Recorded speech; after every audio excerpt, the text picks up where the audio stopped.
Warning: this video contains footage of dolls.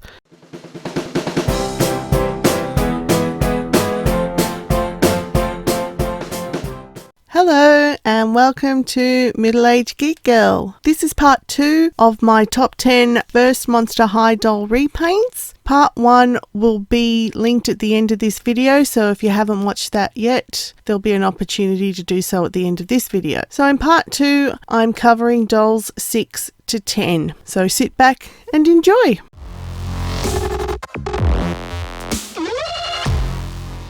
Doll number 6, Alien. Well, as the name suggests, Alien is an alien doll. She was originally a Create a Monster doll, so she was pretty much pieces that I just put together and made into an alien. Alien is dressed in holographic material pants, which I also got from Lion Doll off Etsy. I didn't give her a top, instead I just used a string of sequins to create halter top, and she has got little tiny shoulder pads that are I painted silver to make them look a bit more alien. Her face makeup is all done by me. The hair is the hair that came with the Create a Monster, because I just love the colour of it. I would love that colour hair in real life. That is just beautiful hair. So I gave her a silver and a purple theme, which is a colour scheme I like. And she's got black dots. A bit like I got the inspiration from Jadzia Dax from Deep Space Nine, for all of those who remember that old Star Trek series. I love Jadzia and all her dots that used to run down the side of her face, but I believe they were also on part of her body, but you never really saw that. But that was sort of where I got the idea. So Alien's got them on her top part of her torso and on her fingers, and she's got some stars on her head, and she's got like a tattoo, I guess you could say, in between her eyes. Her shoes are original Monster High doll shoes as well. She's a two-eyed doll, so I was getting more confident in doing two eyes. I didn't completely make all my dolls with one eye. That's Alien. I hope you like her.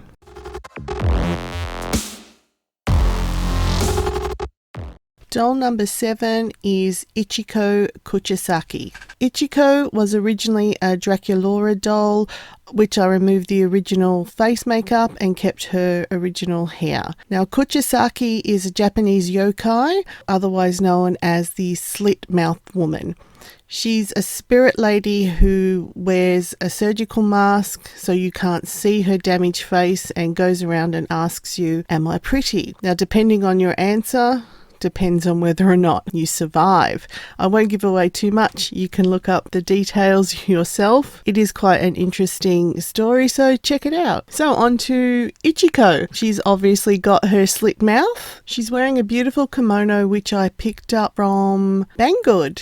But as Ichiko is a killer, she is equipped with her oversized bloodied scissors ready to cut your mouth or stab you to death. And she's got piercing blue eyes. Another doll I did with two eyes. Getting very proud of myself here. I've tried to put her hair up into a traditional Japanese look, so I chose not to go with the surgical mask in this case. I find that the surgical mask images I found out for the Kuchisaki is a bit more of a modern look, and I've tried to keep her a bit more traditional, as she is in a kimono and not a trench coat, which is what you seem to find the modern image.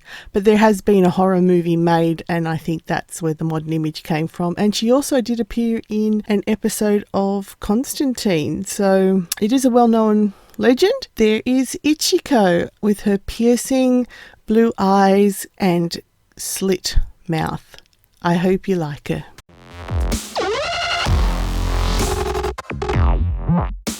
Time to meet my second favourite doll out of the 10. It's doll number 8, Tara, the pin-up doll. Now, Tara was originally an operetta doll, which I turned into a 1950s pin-up. She's a one-eyed doll because she's winking. She's a sassy pin-up, so naturally she winks. So being operetta, she had a number of tattoos on her arm already, and on the side of her face. So it sort of made it very easy to choose her for a pin-up. I just enhanced the engraving on the side of her face by colouring it in with black watercolour pencil to make it look more predominant, and I added several tattoos on her myself, which I hand drew. So she's got the traditional type of tattoos you would expect of a 1950s pin-up. She's got the cherries, she's got the rose, she's got the lighthouse, shark fin, and the old dagger through the heart. So they're all been hand-drawn by me. Her swimsuit is an original Monster High Doll swimsuit, still hindered by that inability to sew clothing, but we'll get there. But everything else about her, I created. Her hair's by me, her makeup's by me, her tattoos are by me. So she's also got some piercing. She's got a nose piercing and a lower lip piercing, because if she's got an engraving on the side of her face, why wouldn't she have piercings? She's also got a dermal piercing on her chest. So she's saluting all of the beautiful people out there, hence her arm is in a salute pose and the wink. I gave her striking red hair. The shoes are also original Monster High, but they work well with the entire look. So being that she's operetta, there is a slightly purplish tinge to her skin hue. I didn't alter the skin hue at all. I didn't think that mattered. I thought it adds to it if anything. And she's also got lovely false lashes on her eyes to give it that extra sass. And she's got beautiful eyebrows too. I must say I did a good job with them too. Her nails and toes are painted, as I do with all my dolls, or most of my dolls. But yeah, Tara is without a doubt in my top two favourite, her and Red.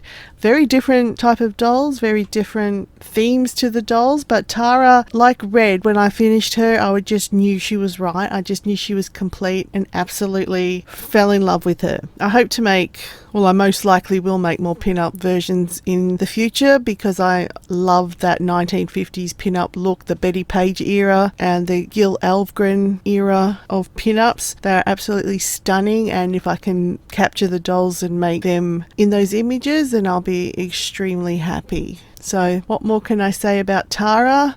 She's just a stunning doll with gorgeous tattoos, gorgeous piercings, gorgeous red hair. She is just beautiful, and I might be slightly in love with this doll. That's not creepy at all. But there you go, that's Tara.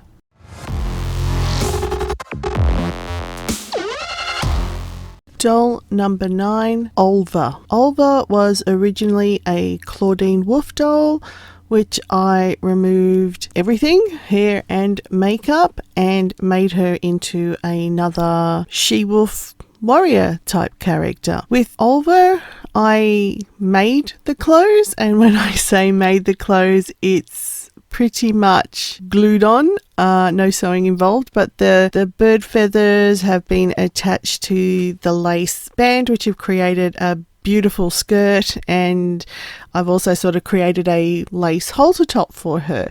So I'm actually really proud of the efforts here with Olva. Now she's also got 2 eyes. I don't know why I think I didn't do many 2-eyed dolls. Olva's got beautiful piercing pink eyes. She's got floss hair, pink floss hair, and with one side of it I've created with the thick wool that I used with Lupa to create the beautiful plait. So Olva's got a 2-style hairstyle, and she's also got some beads within that hair. With Olva, I gave her false eyelashes, make her eyes pop even more, and she's got some beading on her face, on her feet, and on her ears as well. Olva is probably one of the first dolls I felt really comfortable with completing. I'd worked on everything from the makeup to the hair to the clothing, so I felt really successful finishing Olva from head to toe. So yeah, I'm really proud of Olva and hoping that's a continuing passion in my doll making.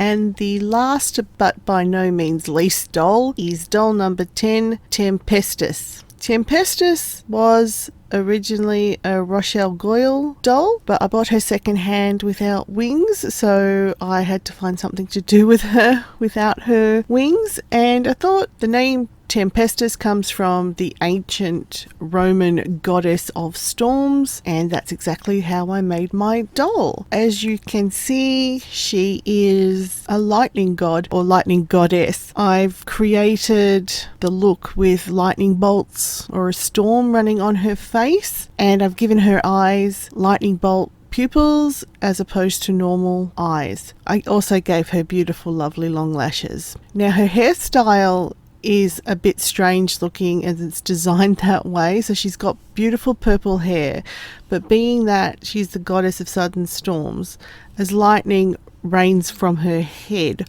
obviously it's going to burn her beautiful hair. So for her hair, I gave the top of it a flossing powder.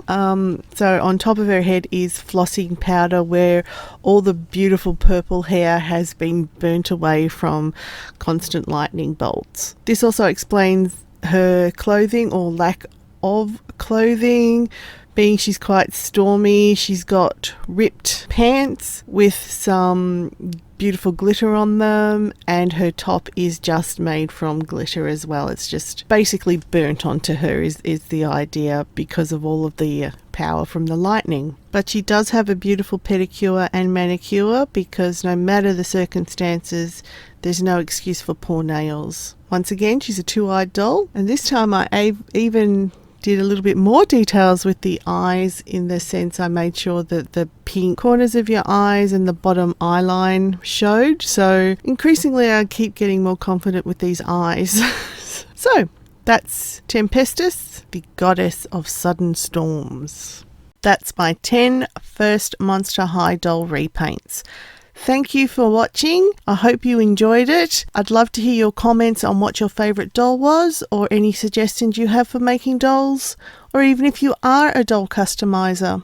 Please like this video, subscribe to my channel, and hit that notification bell to make sure you don't miss out on any further videos. Just a reminder, I'm now releasing videos on Saturdays at 9 AM in Eastern Australian Standard Time instead of Thursdays. So thank you very much. I hope you have a pleasant week, and I'll catch you in the next video. Bye!